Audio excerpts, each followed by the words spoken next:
Bonsoir à vous tous et merci d'être avec nous dans le programme du soir sur New World Info, le décryptage de l'actualité. Ce jour, on va évoquer la situation au Tchad où l'état d'urgence a été déclaré dans l'est du pays en proie à des violences intercommunautaires. Nous en parlons avec Mamadou Diouf, notre éditorialiste. Bonsoir Mamadou Diouf. Bonsoir Samuel. Le président tchadien Idriss Déby Itno a déclaré dimanche l'état d'urgence dans 2 provinces de l'est du pays et réclamé le désarmement des civils après des affrontements meurtriers entre communautés qui sont, selon lui, liées à la crise au Soudan voisin. L'état d'urgence est déclaré pour 3 mois dans les provinces de Silla et de Ouadaï, à la frontière entre le Tchad et le Soudan. Des affrontements entre cultivateurs et éleveurs y ont fait plus de 50 morts depuis le 19 août, selon la présidence, qui ne dresse pas pour le moment de bilan précis. Depuis plusieurs dizaines d'années, la province de Ouadaï, zone de transhumance, est en proie à des conflits entre éleveurs nomades arabes et cultivateurs autochtones ouadaïens. Alors, Mamadou Diop, si le président tchadien décide aujourd'hui de déclarer l'état d'urgence dans ces 2 zones, ça veut dire que la situation devient intenable? Oui, la situation devient vraiment intenable parce que quand on en parlait la dernière fois, on était à peu près 37 morts. Si on en est à 50, ça veut dire que la situation n'a pas évolué dans le bon sens. On n'a pas pu ramener le calme au niveau de cette zone. Si le président lui-même descend dans la zone habillé comme un militaire, tenant ce discours, j'allais dire, martial, cela veut dire que la situation, effectivement, n'a pas été réglée et il compte utiliser malheureusement des mesures à la limite trop fortes pour régler un tel problème, alors que des problèmes communautaires, il vaut mieux voir comment trouver une solution définitive, parce que ce n'est pas un phénomène qui se passe tout de suite, c'est un phénomène qui est là depuis plus de 10 ans. Il vaut mieux essayer de trouver une solution définitive que de mettre en place un rapport de force qui règle le problème peut-être pendant 3 mois, le temps de l'état d'urgence, et après, quand les militaires partiront, on se retrouve à la case de départ avec un risque encore d'affrontement entre les communautés. Vous l'avez dit, le président Idriss Déby a prononcé un discours quasi martial quand il a effectué sa visite. Qu'est-ce qu'il met dans l'état d'urgence? La première chose, il y a l'interdiction des motos de circuler, puisque c'est ces motos qu'on a utilisées pour aller s'en prendre à une communauté ou bien à l'autre. On considère également que c'est les mêmes motos qui traversent la frontière et qui amènent les armes. Parce qu'il demande, il a dit même dès mon départ, désarmer les civils.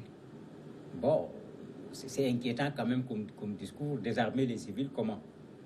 Les militaires vont rentrer avec leurs armes dans les maisons, chercher qui a une arme pour prendre les armes. On risque de se retrouver avec des exactions, des non-respects des principes des droits de l'homme et autres, surtout que l'armée tchadienne, on ne la connaît pas pour son respect pour les droits de l'homme. Des opposants ont disparu, jusqu'à présent, on ne sait pas par où ils sont passés.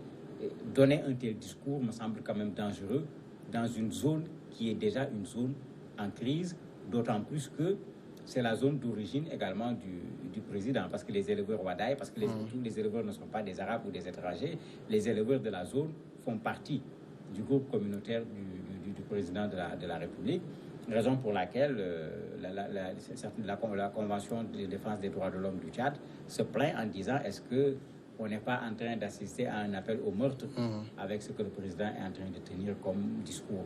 C'est vrai, quand une situation est compliquée, on propose l'état d'urgence. On le voit souvent quand les pays sont confrontés aux attentats et autres.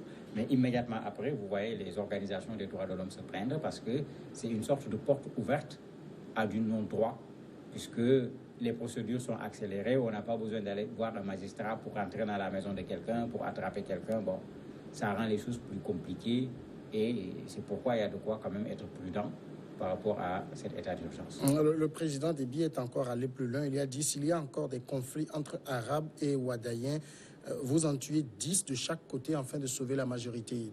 De tels propos de la bouche d'un chef d'État. Moi, je me suis posé la question, est-ce que c'est le chef d'État qui parlait ou est-ce que c'est l'ancien rebelle qui parlait? Parce qu'on oublie que Déby est passé par cette situation pour venir conquérir le pays. Bon, moi, quand je l'ai entendu, je me suis dit, mais quand il a porté son treillis, est-ce qu'il s'est remis dans la peau du rebelle qui est venu prendre le pouvoir? Parce qu'un rebelle prononce de tels propos, ça ne surprend pas, mais que celui qui est censé protéger la vie des citoyens demande qu'on tue les citoyens, là on n'y comprend plus rien. Qu'il le demande à l'armée. Le rôle de l'armée, ce n'est pas de tuer les citoyens. Le rôle de l'armée, c'est de protéger les citoyens. Donc normalement, quand l'armée descend dans une zone, les citoyens doivent se sentir en sécurité. Mais quand on demande à l'armée de tuer, si l'armée descend, il est clair que les citoyens ne vont pas se sentir en sécurité en présence d'une telle armée, alors que cette armée, c'est l'armée du peuple. L'armée doit être là pour la protection du peuple. Donc vraiment, je ne sais pas qu'est-ce qui l'a amené à tenir un tel discours. En termes de communication, c'est une véritable catastrophe, parce que le président lui-même pousse son armée à tirer, c'est plutôt le contraire qu'on voit. Si même par mégarde l'armée tire, c'est le président qui ramène l'armée à l'ordre. Parce que c'est lui le premier des militaires.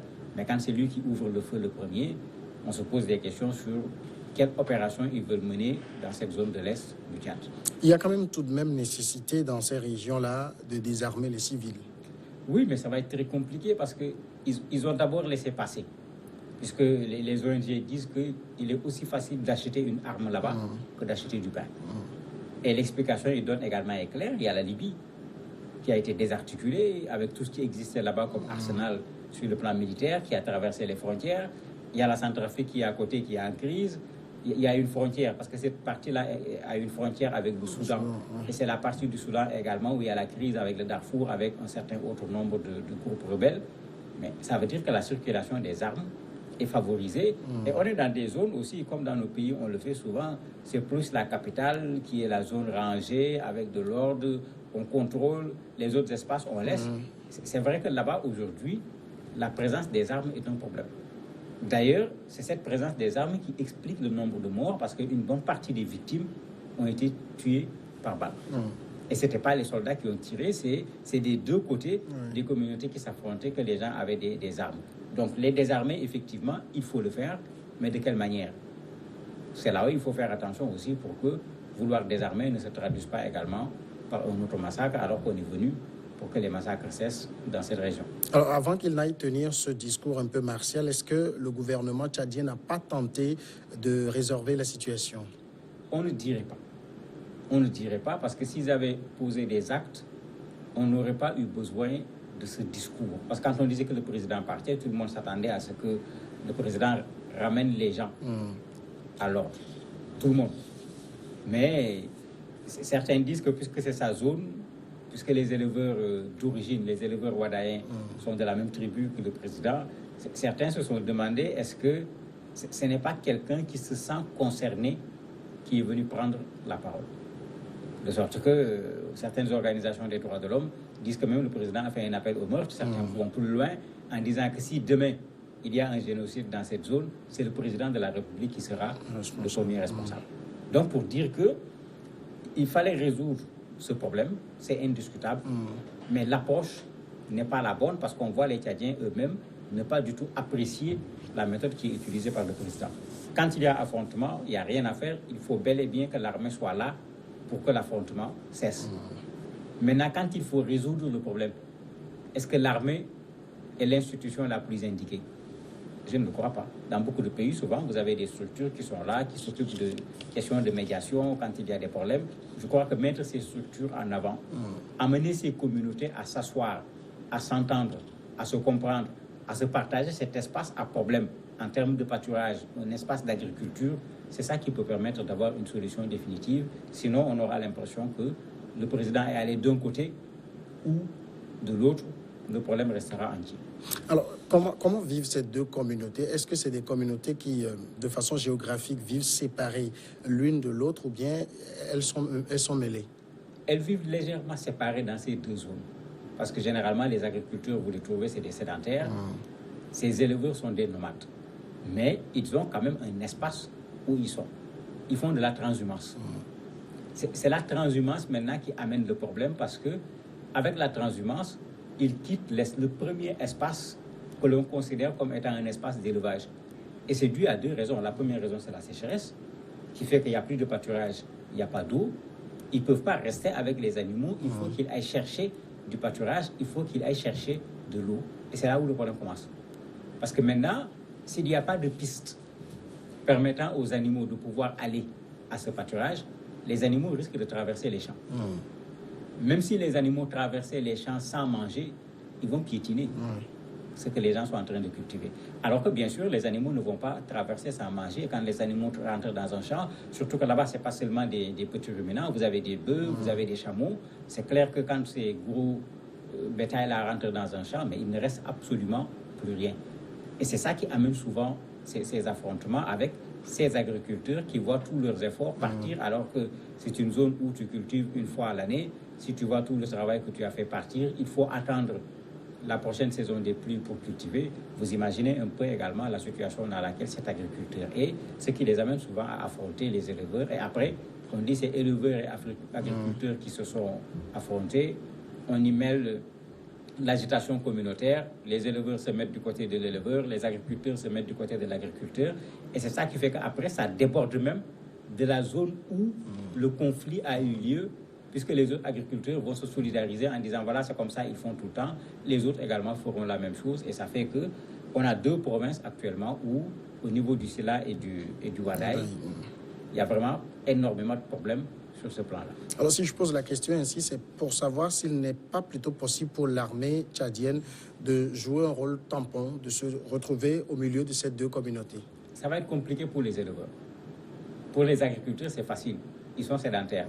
Pour les éleveurs, quand vous les cantonnez, qui va nourrir les animaux? Qui va donner à boire aux animaux? Puisque c'est ça qui est la source du problème. Les gens avaient des espaces où ils se mettaient, et tant qu'ils étaient dans ces espaces, il n'y avait vraiment pas de gros problèmes. Mais depuis 10 ans, avec une sécheresse qui ne s'arrête pas, la réduction des pâturages, la pression démographique, ces gens ont tendance à se déplacer pour pouvoir nourrir les animaux. Et c'est des problèmes qu'on retrouve à la limite, pas seulement au Tchad, mais que les gens essayent de gérer par anticipation.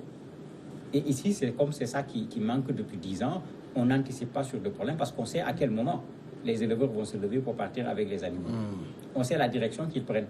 Mais il suffit de parler aux agriculteurs, de parler aux éleveurs et d'aller voir les vétérinaires parce que ça fait partie également de leur domaine. Leur rôle, ce n'est pas seulement de soigner les animaux, de faire ces plans de partage pour qu'on respecte des espaces pour cultiver, des chemins pour que les troupeaux puissent passer et des espaces qu'on ne va pas cultiver pour qu'il y ait de l'herbe. Les animaux iront manger sans pour autant avoir besoin de rentrer dans le champ de qui que ce soit. Amadou Diouf, merci d'avoir répondu à nos questions. C'est moi qui vous remercie. Nous allons marquer une courte pause et nous recevons juste après l'invité de ce jour.